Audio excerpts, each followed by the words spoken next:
제가 설교 유튜브 채널 가장 작은 교회를 개설한 지 이제 한 달째 되어 갑니다. 이 영상이 7번째 영상입니다. 한국어 설교 5편, 그리고 베트남어 자막 설교 2편입니다. 이제 영상을 올려놓고 나서 종종 조회수를 확인해 보게 되죠. 근데 숫자가 생각보다 잘 올라가지가 않습니다. 늦은 나이에 목사가 되었고 또 성서학도 더 공부를 했지만 많은 성도들 앞에서 설교할 기회가 거의 없습니다. 그래서 나도 목사인데 설교도 하고 복음도 전하고 싶은데 어떻게 할까 그렇게 고민을 하다가 이렇게 유튜브로 여러분들과 만날 기회를 만들게 된 것입니다. 그래도 여기는 많은 사람들이 보니까 내 설교를 들어주는 사람들도 있지 않을까? 뭐 그렇게 생각을 했던 것이죠. 근데 유튜브에서도 제 설교를 클릭해서 듣는 분들이 많지 않으십니다. 뭐 그럴 때는 저도 위축되고 뭐 이런 생각이 들죠. 나는 이렇게 목사로서 조용히 사라지는 걸까? 이렇게 무명으로 설교도 거의 해보지 못하고 인생을 마치는 걸까? 그렇게 생각을 하게 됩니다. 혹시 이 영상을 보시는 분들도 저와 같은 경험이 있으신지 모르겠습니다. 열심히 했는데 성과가 보이지 않을 때, 또 무언가를 시작했는데 아무 일도 일어나지 않는 것 같을 때, 오히려 실패하고 좌절할 때. 근데 성경을 보면 하나님은 참 이상한 방식으로 일을 하십니다. 사람들이 이제 끝났다라고 말하는 장면에서 하나님은 전혀 다른 일을 시작하고 계십니다. 오늘 성경에도 사람들의 눈에는 완전히 끝난 것처럼 보였던 사건이 등장합니다. 초대교회에서 가장 담대하게 복음을 전하던 사람, 스데반 집사가 돌에 맞아 죽는 장면입니다. 스데반은 교회에서 선택된 집사였습니다. 사도행전은 그를 이렇게 소개합니다. 은혜와 권능이 충만한 사람, 성령이 충만한 사람. 그는 복음을 담대하게 전했습니다. 사람들에게 논리적으로 연설하기도 했습니다. 그는 늘 예수님이 그리스도라는 사실을 분명하게 증언했던 사람입니다. 하지만 그 설교를 듣던 사람들은 그 말을 받아들이지 않았습니다. 자신이 틀렸다는 것을 알았기 때문에 마음이 찔렸지만 그래도 회개하지 않았습니다. 오히려 분노했죠. 그리고 결국 스데반을 붙잡아 성 밖으로 끌고 갑니다. 그리고 돌을 들어 그를 치기 시작합니다. 사도행전 7장 59절입니다.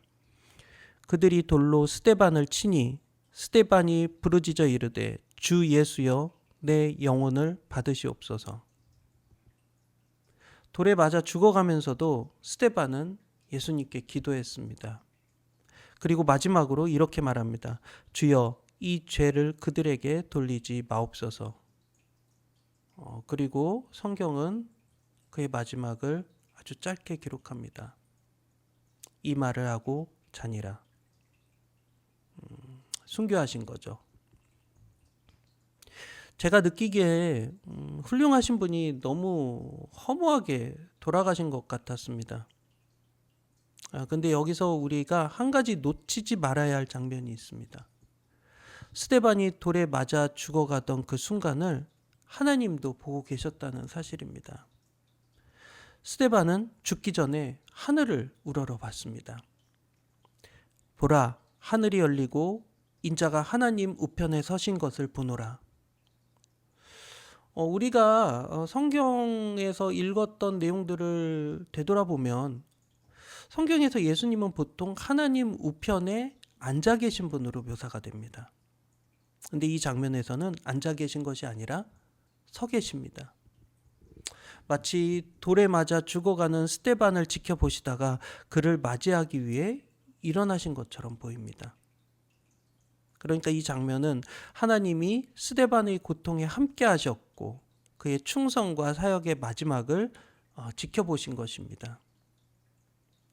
사람들의 눈에는 스데반의 죽음이 헛된 실패처럼 보였을 것입니다. 그러나 그의 삶과 죽음은 하나님 앞에서 결코 헛되지 않았습니다. 언제나 동참하셨고 이제 예수님은 그를 손수 맞이하시기 위해 자리에서 일어나 기다리십니다.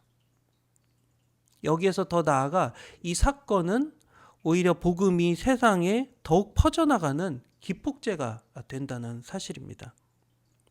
그 현장에 새롭게 등장한 청년이 서 있었습니다. 증인들이 옷을 벗어 사울이라 하는 청년의 발 앞에 두니라. 사울입니다. 그는 우연히 구경하던 사람이 아니었습니다. 돌을 던지던 사람들이 겉옷을 그의 발 앞에 두었다는 것은 그가 이 일을 승인하는 위치에 있었다는 것을 의미합니다. 그리고 성경은 아주 분명하게 말하죠. 사도행전 8장 1절인데요. 사울은 그가 죽임당함을 마땅히 여기더라. 사울은 스데반 집사가 돌에 맞아 죽어가는 그 참혹한 현장에 있으면서도 잘된 일이라고 죽어 마땅하다고 생각을 했습니다. 그리고 그날 이후 사울은 박해를 더욱더 강화합니다. 사울이 교회를 잔멸할세. 집집마다 들어가 남자와 여자를 끌어내 감옥에 넘겼습니다. 그는 예수님 믿는 사람들을 완전히 진멸하기 위해서 인생을 걸었던 사람입니다. 온 유대와 심지어 저 멀리 다마스쿠스까지 가서 그리스도인들을 잡아오려고 시도했습니다. 그래서 성경은 그때의 사울을 이렇게 표현합니다. 위협과 살기가 등등하여.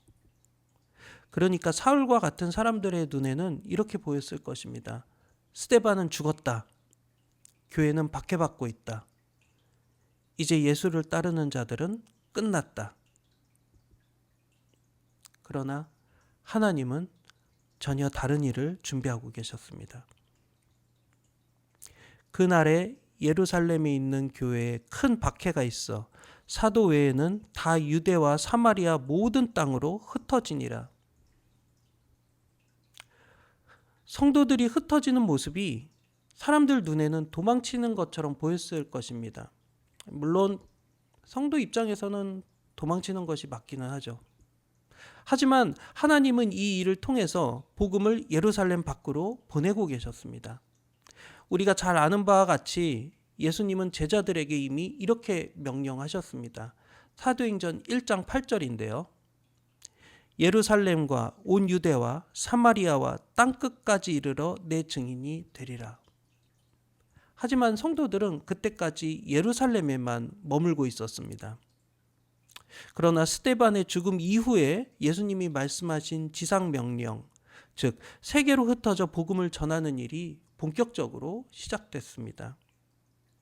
사람들은 스데반을 죽이면 이 운동이 끝날 것이라고 생각했습니다. 하지만 하나님은 그 사건을 통해서 오히려 복음을 더 멀리 보내고 계셨습니다. 이 복음이 유럽으로, 아메리카로, 아시아로 전해져 한반도 땅에 들어왔고 결국 우리에게도 다 이렇게 우리도 예수님을 알게 된 것입니다. 그리고 여기에는 또 하나의 반전이 있습니다. 스데반을 죽이던 현장에 있었던 그 청년 사울. 그는 훗날 완전히 다른 사람이 됩니다. 사도 바울이죠. 초대교회 역사에서 가장 위대한 선교사입니다. 그는 복음을 들고 소아시아와 그리스와 로마까지 여행합니다. 그리고 수많은 교회를 세우죠. 수없이 매를 맞고 감옥에 갇히고 고난을 겪었던 사람입니다. 그리고 결국 복음을 위해서 자신의 목숨까지 내어놓았습니다. 스데반의 죽음이 옳다고 생각했던 그 사람이 훗날 예수 그리스도를 위해 온 세상을 다니며 복음을 전하는 사람이 된 것입니다. 사실 바울은 오늘 본문의 장면을 분명하게 기억했고 어떻게 그것이 그 사건이 잊혀지겠습니까? 사도가 된 이후에도 한평생 자신의 죄를 언급합니다. 예를 들면 사도행전 22장 20절입니다. 또 주의 증인 스데반이 피를 흘릴 때 내가 곁에 서서 찬성하고 그 죽이는 사람들의 옷을 지킨 줄 그들도 아나이다. 고린도전서 15장 9절. 나는 사도 중에 가장 작은 자라. 나는 하나님의 교회를 박해하였으므로 사도라 칭함받기를 감당하지 못할 자니라. 디모데전서 1장 13절에서 15절. 내가 전에는 비방자요 박해자요 폭행자였으나 그리스도 예수께서 죄인을 구원하시려고 세상에 임하셨도다. 죄인 중에 내가 괴순이라. 박해자들은 스데반을 죽였지만 하나님은 그 현장에서 다음 주자인 바울을 준비하고 계셨습니다. 사람들의 눈에는 스데반의 죽음이 끝이지만 하나님에게는 시작이었습니다. 우리 인생에도 비슷한 순간이 있습니다. 모든 것이 끝난 것처럼 느껴지는 순간, 열심히 했는데 결과가 보이지 않을 때, 이제 끝인가 하는 생각이 들 때. 하지만 하나님의 이야기는 그렇게 쉽게 끝나지 않습니다. 우리는 지금 전체 그림을 볼 수 없습니다. 지금 일어나는 일이 왜 일어나는 것인지 이해 못할 때도 있습니다. 하지만 하나님은 끝난 것처럼 보이는 장면에서도 다음 이야기를 준비하고 계십니다. 우리의 지금 모습이 어떻든 하나님은 끊임없이 변화시키고 일하실 것입니다.